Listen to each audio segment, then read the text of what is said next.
Welcome, everybody, to the first ever Dallas Hoops Team podcast. I'm Tyler Gage, your writer and social media contributor, and I'm here with your co-host and marketing manager, Mohammed Abbasher. How you doing today, man? I'm good. I'm excited, man. I'm excited. Ready to get First this show ever on the Dallas road. Hoops Team podcast. Yes, sir. Let's get into it. Man, so Jason Kidd addressed a lot of the problems this offseason by making a multitude of moves and kind of just like experimenting with the lineup. So one of the main things that he said that he was going to do coming into the season is start JaVale McGee over Christian Wood and move Christian Wood to the bench unit. What are your initial thoughts on this and how are you feeling? Honestly, I feel like a lot of people aren't liking this move, but me personally, I'm loving it. These boys are coming, man. Jason Kidd is on a mission. This team knows that they're a contending team. They're not just trying to come in here for a playoff run. Like, this team is they want it, and they want it bad. And I think Jason Kidd knows what he's doing. I think putting JaVale McGee in that starting lineup, using that experience, he's been in the league for so long. He's played on so many different teams. He's seen so many offenses, so many defenses. I love the move by Jason Kidd. And having a star like Christian Wood come off the bench, like, come on, like, is that really even a bench? A 20-10 player, man. Like, that's what I'm saying. It's practically unheard of to have a 20-10 player come off the bench. And I think this is one of the things that me and you addressed is Jason Kidd and Greg Popovich are probably the only two coaches that could get away with it, where it's just they don't care about what it is. They care about the system that they're playing. If you're going to play defense, we'll play you. If you're going to give us this, we'll play you, whatever it is. But, yeah, man, straight into it, like you mentioned JaVale McGee. Like that is – and you mentioned his experience, 3 championships. Like that's a great player to have. And even though he's not having the – let's say the best stats, like somebody like Christian Wood, he's going to bring you great defense. He's going to give you some size at that 5. I think he's 7'1". And he's going to do some dirty work that people don't doesn't show up on the stat sheet. Absolutely. We kind of needed more of those players who are just more grit and like kind of grimy and just ready to go after it. We'd never really just had like one of those. A good example would be like Gary Payton. Like we never really had one of those players who just doesn't care and just goes and attacks and attacks and attacks. I think that's what we're going to get out of JaVale McGee. But more importantly, what we're going to get out of Christian Wood on the bench. We're going to have a 20-10 player come off the bench alongside Spencer Dinwiddie because he's going to be moved to that second unit and he's going to be leading them, and Tim Hardaway. I easily think in this upcoming season that this could be one of the best second groups in the league. And don't forget about Kleber. Right? Don't forget about Kleber at all. But besides Golden State, man, I think this team is very, very dangerous. Yeah, no, this team, and it's very well-rounded. I think we finally found all the pieces that not all the pieces, but we'll get to that later. We'll get to that later. Just that third ball handler. Yeah, but just, you know what I mean? We had Kevon Looney looking like Shaq out there. You know what I mean? Like it's Kevon Looney. Like respect to Kevon Looney, but it's Kevon Looney. Right. And we just had nobody to man up on him. And I just feel like having Wood and now McGee, we can run so many different offenses. Let's say Kevon Looney isn't being Shaq. Let's say he's being Kevon Looney. You can go with a matchup with Christian Wood. But let's say he's just going crazy. You have JaVale McGee. And it's not – I don't think anybody's expecting McGee to get more minutes than Wood. I think that's quite obvious. I think that's one of the things that Jason Kidd just likes to do. He likes to start like last year. He started Dwight Powell for what? And then played him like 10 to 15 minutes in the Western Conference Finals and the playoffs and everything. And then he put in Maxi Kleber for 30, 35. Yeah. So, yeah, I'm completely expecting McGee to start whenever we need him for the matchups, but have Christian Wood come in and play those big minutes. Yeah. But then, we'll see him and Luka get many reps together this year. Oh, Towards the fourth quarter and all that. Yeah, I'm not worried about that at all. And they're also I've been watching these preseason games. So they're already connecting. Right. They're already seeing eye to eye. So I'm really excited about JaVale McGee and Luka Doncic playing together. Luka hasn't really had that center, you know what I mean, since probably like his rookie year playing with DeAndre Jordan. Like, if we're really being serious, I mean, Willie Cauley-Stein and Kristaps Porzingis, they weren't really like that center, you know what I mean? Yeah. They were kind of Kristaps Porzingis, he loved playing outside, and Willie Cauley-Stein, he was just kind of soft, you know what I mean? Absolutely. And I think just bringing in JaVale McGee is just such a big addition.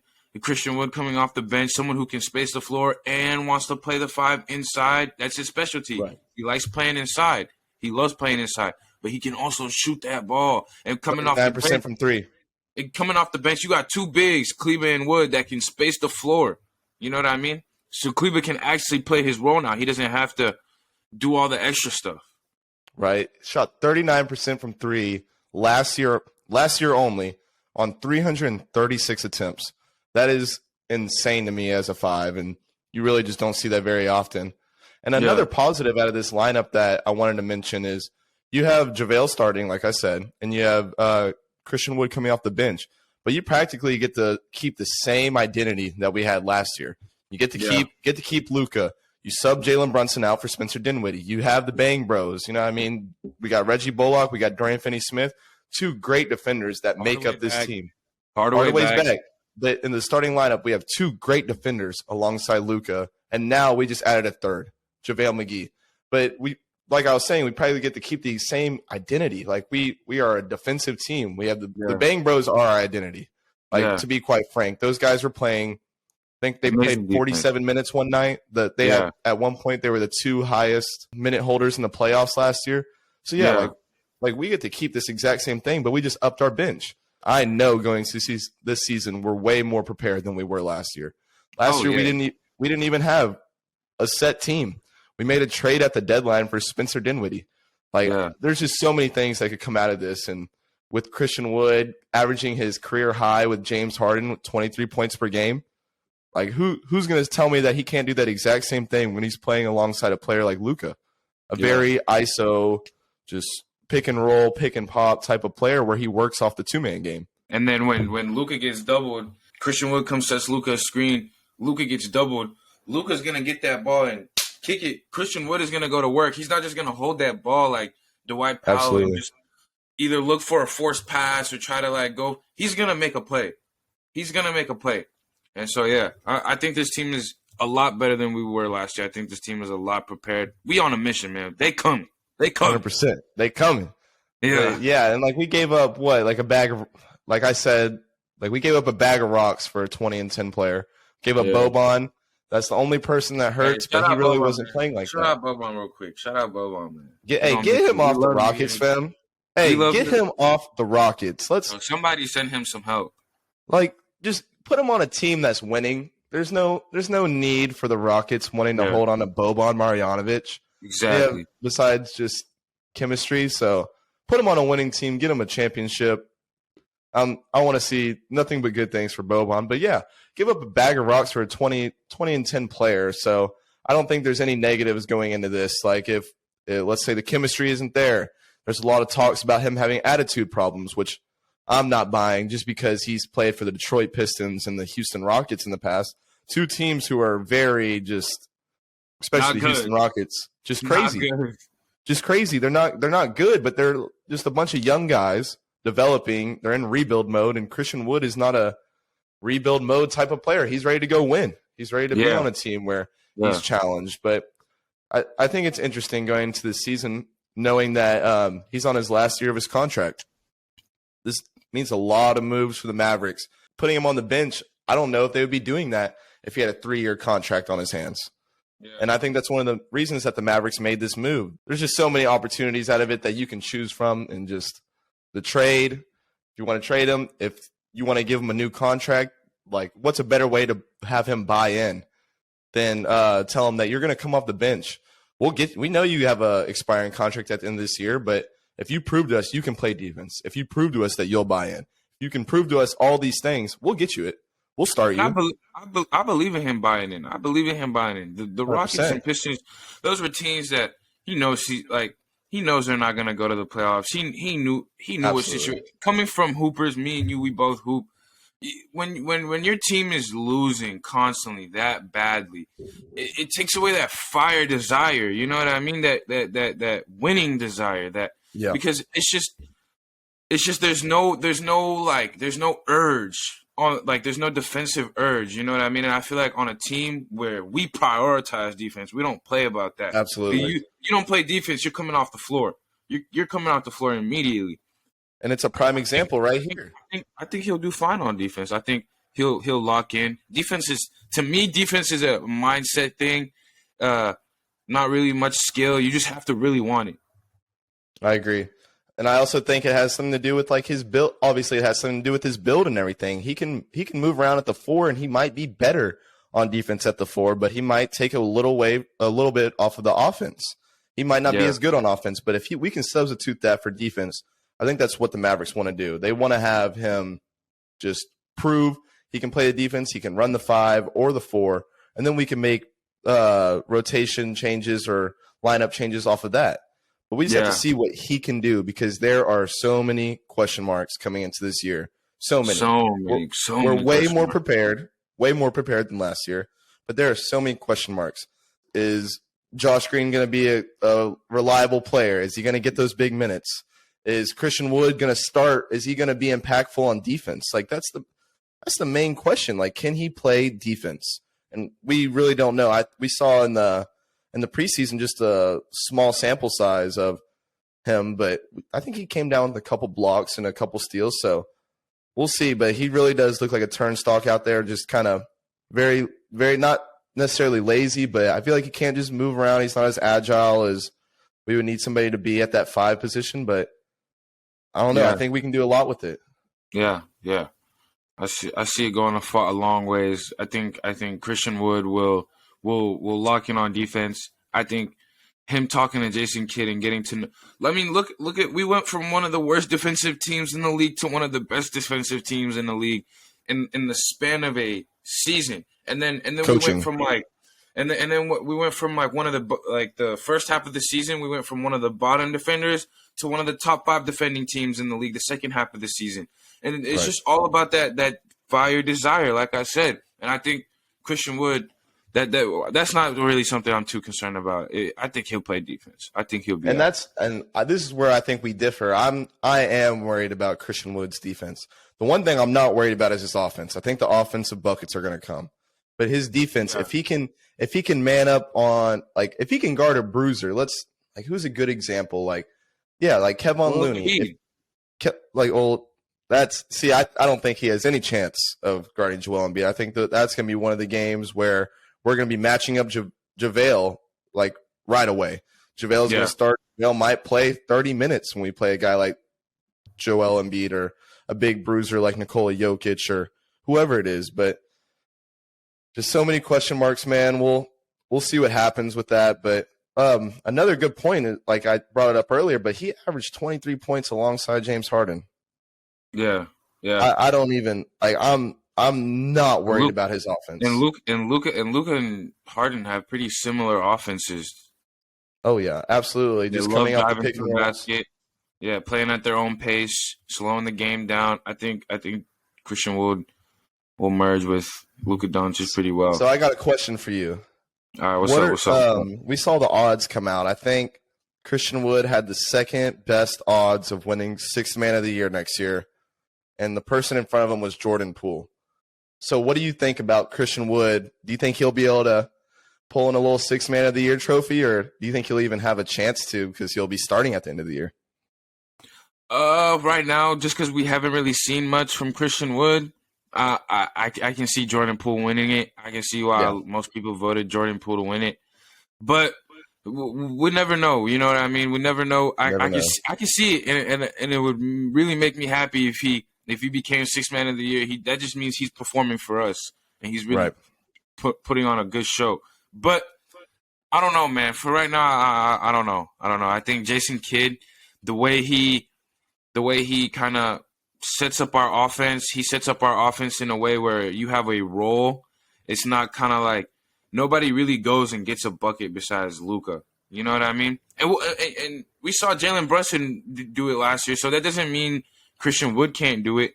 But for now, I feel like Christian Wood has a set role by Jason Kidd.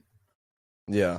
And that role will develop throughout the year, and we'll figure out what that role is more, because, like I said, there's just so many question marks. Like, we don't know what type of role he's going to be playing. Is it going to be the Maxey and Dwight Powell situation? Like, is he going to be playing the 4 at all this year, or is he just going to be playing the 5? Like, I think he has a great chance of winning Sixth Man of the Year. I think it'd be really cool to see somebody like that, like, come and win it. But back to your point, like I think it would be a little challenging winning six man of the year just because this Maverick team, like you have a set role. You play that role. Like you don't go outside your comfort zone on whatever it is. And Jalen Brunson never did that. Jalen Brunson's he's a bucket getter, as much as I hate to say that. And that was his role. Go get a bucket. Go get a bucket when Lucas doesn't have the ball in his hands. Like that's all it was. And I just feel like Christian Wood, he's one of those players, like he's gonna fit within the system. He's gonna be a great role player or like whatever it is. But I really think he's one of those selfish, like kind of hard-headed people or headed players that's like, I don't care what system I'm in, I'm gonna get a bucket. And I just think I don't think that's a bad thing. I think we needed a player like that. We really didn't have that. We had, like you said, we had a bunch of role players. Tim Hardaway can go crazy for a game, but he's always playing inside of his role. He's not really doing too much. Like all these guys, Spencer Dinwiddie, he's always playing within his role. Josh Green, always playing within his role. Like all of these guys, Maxey, always playing within his role. I think it's going to be cool to see a 20-10 guy come off the bench and just be mad. Just be mad that he's on the bench and just say, no, I'm going to get mine. And I think that's exactly what Christian Wood's going to do this year. Well, also that can be a bad thing. You know, egos really can one person's ego can really mess up a whole team's chemistry. Absolutely. And I feel like if Christian Wood doesn't bring his ego down here, because I just have a feeling he has a really high ego. I feel like you said, he kind of has that selfish mentality. He wants to go get a bucket. But I think Jason Kidd, like I said, Jason Kidd is such a great coach, man. Great coach. I don't think Jason Kidd deserves enough credit. I think he should have won Coach of the Year last year. He took the Dallas Mavericks to the NBA the NBA Western Conference Finals. You know what I mean? And against the Warriors. I feel like if we had a different center, if we had a actual center that would able to match it with Kevon Looney, I think that series could have been different, honestly. That's a very bold take, but I would like to say the same thing, but the Warriors are just so OP, man. Like their depth is – I was watching their first game of the season last night, and it was just like I think their last unit was Kevon Looney, what's his name, Wiseman. Like I saw Wiseman in the last unit, and I was just shocked. I'm like who would our last unit be? It would be Davis Bertans. It would be Dwight Powell would be our center. And so the jump from between Dwight Powell and Wiseman is just like not on the same earth. Like it's completely different. Yeah. But so are you buying these attitude problems? Because I kind of see you reverting back to it. Do you think that there could be a possibility where this just doesn't work? Yeah, I mean, yes. Obviously, I really do believe offensively. I do believe not even offensively. Like the whole thing. I think a player's ego can really affect a team's grade of playing. You know what I mean? It can really bring down another player's attitude. Say he puts up a forced shot. That's gonna make another player that was wide open like feel some type of way, and that player it's just gonna mess up a lot of things. It's just gonna mess up a whole flow, a whole system. And I feel like Christian Wood is gonna have a lot of that ego problem in the season. Yeah, I think he's going to try and force a lot of buckets because he believes in himself. But who knows, man? Who knows? Just we got to get him to buy in, and if he buys into this team and just plays within the offense, and obviously goes and gets his buckets because he is a 20-10 player. He is a player who shot 39% from the 3-point last year, so he's gonna expect a lot of things. But if we can just get this team to mesh and have this team even come to an understanding that Christian Wood is that second guy, or whatever it is, instead of just doing it right off the bat when he comes in from Houston, I think it'll make this team and it'll go a long way. But this leads me to my other point. What do you think about Spencer Dinwiddie being moved not to the bench, but he is going to lead the second group? What do you think about that? I'm going to say it once, I'm going to say it again. There goes Jason Kidd. Yep. There goes Jason Kidd. I love it. I love it. I think Jason Kidd, he's so smart, man. I think that is such a great move, having a veteran point guard lead that second group, someone who's kind of already had a feel to this offense, somebody that Jason Kidd has given him the torch. Jason Kidd has given him the torch and put his full trust in him, and Dinwiddie knows that. And I like it. It gives Dinwiddie just even more confidence. Who doesn't like confidence from a player? Exactly. And we saw when Spencer Dinwiddie gets hot, he gets hot. So if we can give him a set role this year, there's a lot of dangerous things that could happen with that. But also, and I don't even think it's out of trying to accommodate Spencer Dinwiddie. Spencer Dinwiddie wholeheartedly deserves this role, but it's also trying to just make this rotation better. They don't want to. They realize that if they're going to have to rely on Josh Green going into the season to be that third ball handler, they're just not going to work. We're not going to have a reliable offense. We're not going to have an offense that can just go. What, Josh Green, Tim Hardaway, Christian Wood, and Maxey? Nah. But when you start talking about, okay, Spencer Dinwiddie, Josh Green, Tim Hardaway, Maxey Kleber, and Christian Wood, that's a whole different lineup. That is completely different. You have a veteran point guard who averaged 21 points per game at one point running that lineup. You have Josh Green, a guy who is a tireless defender. He is just a spaz all over the court, running, doesn't stop, the Gary Payton type of energizer, that type of guy. Then you have just the other guys. It's just, I don't know. I think it's not more of a move to promote Spencer, or not to promote because obviously he's going to be leading the second group, but to kind of just help out this team. This team needed it. Yeah. We didn't have a third ball handler, and we'll get into it on the next podcast, but that Campazzo signing, I don't even think it's a signing where he's going to be playing serious minutes. He's just an insurance. That's insurance. They just paid for insurance. Luka goes down. What's going to happen? Campazzo might step into that role. Campazzo is not the best scorer, but Campazzo knows how to run an offense, and I think that there's just no negatives, and I think it's a way better deal putting Spencer in that second group than relying on somebody like Josh Green. Yeah, and that leads me.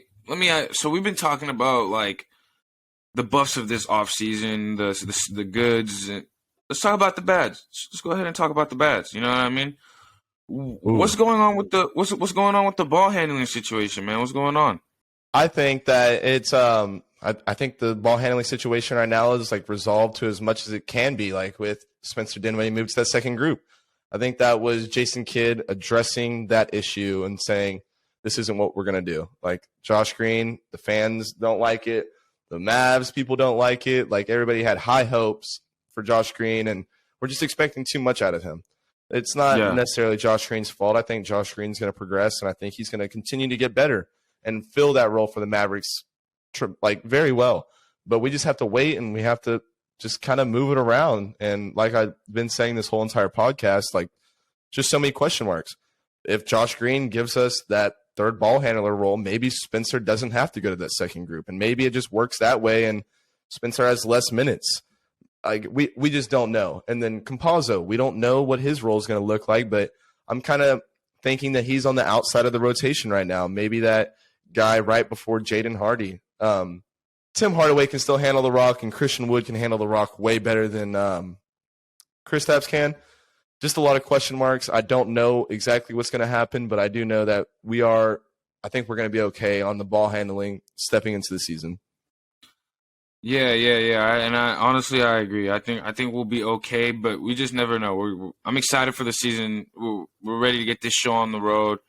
We'll see as the season goes. I think I'll have a more set answer on what I believe once I actually see us play. To be honest, I think I'll have a gut feeling answer after the Suns game, the season opener. God, just watching them play, run it back, man, run it back, man. There's nothing better than the opening game of the season, and I'm not even talking about watching a Lakers versus Warriors game. I'm talking about watching the Mavs. I don't want to watch any other team.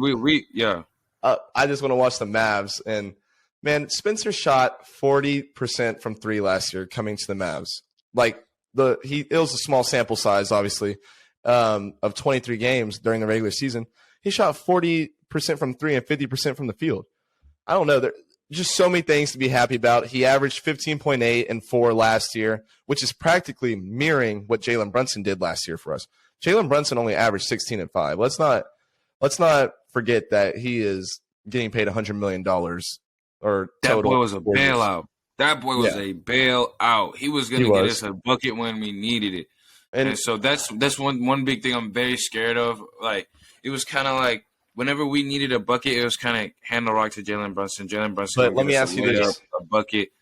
You know what I mean? Let me ask you this though: how well does Jalen Brunson fit next to Luka, and how well did Jalen Brunson fit in our system? Oh, honestly, yeah. Like Jalen Brunson, he didn't fit that well next to Yeah, Luka. I agree. He would just go shine when Luka's not on the floor. But then when Luka's on the floor, I feel like that's another big like reason as to why he left. I think he wants to be an all-star. I think Jalen Brunson wants to be a big name in this I agree. league. And I don't think he was gonna, I think he knew that he wasn't going to be able to do that playing with Luka. And he also had a lot of ties to New York. But let's get Jalen Brunson out of this conversation. I'm tired of talking about him. But we can talk about is how well Spencer does fit with Luka, in contrary to Jalen Brunson. Yeah, Spencer's a pass first point guard. Playmaking has gone a lot better. A lot better. He's a pass first. That ball. Yeah. Pass first point guard, in contrary to Jalen Brunson, where he was obviously a shoot first. If he got the ball, like he was going to put it on the floor, he was going to get you an ISO bucket or whatever. But I think Spencer is going to just fill this role perfectly, where he's not taking shots away from Luka. Nobody can take shots away from Luka, but take away shots from other guys. He's going to help other people get involved, and just ready to see him. And my take is, I'm betting on Dinwiddie. Dinwiddie is going to be that guy this year for us. He's going to be the guy we rely on. And don't forget, man, he averaged 21 points per game for the Brooklyn Nets on his favorite team. Like, that was his favorite team, the Mavericks and Brooklyn Nets, just because of the chemistry. I'm just not bought in yet. I'm not buying in yet. Not yet. And that's my take. It's buy into Brunson, or not Brunson. God, I'm over here just gotta stop talking about him. But no, I'm buying into Spencer Dinwiddie, and I think having Christian Wood come off the bench, Tim Hardaway come off the bench, and have so much depth within this lineup, I think he's not necessarily going to look to fill Jalen Brunson's offensive production, but he's going to go out there and play his own game. He's going to be able to give it to Hardaway this year. He didn't have that last year. He's going to be able to give it to a 20 and 10 player this year. He didn't have that last year. He's going to be able to give it to Reggie, Dorian, JaVale now. Like, there's just so many different options with this dude, and I think it's not going to look like a role that Jalen Brunson had last year at all. I think his scoring might even go down from last year from 15.8 points per game, but I think his assists are going to go up, and I think this lineup and this team's chemistry is obviously amazing right off the bat, but I think we're really going to flourish, and we're going to be a great team. I think so too, and they counted us out, man. You've been seeing the prediction standings. They got us at like 6 seed, 7 seed. And, bro, some people got us even like in the play-in. And it's just like ridiculous to me, but we coming, man. We coming. We gonna show the world something. No, fully expecting for us to come out and just go right away. But we also do got to remember the Western Conference has gotten so much better. The Clippers are back. Yeah. The Lakers could possibly be back. The Nuggets are back. Jamal Murray's back. There's just a lot of teams that got better. So we'll see what happens. Bet on Dinwiddie. I'm fully anticipating this Mavericks roster to be a lot better than they were last year. All right, that's going to conclude it. Appreciate all y'all for tuning in. We're going to have a Compazzo story coming soon, and we have a Ryan Agarwal interview, insider on workout with Steph Curry. Thank y'all. Dallas Hoops Scene out.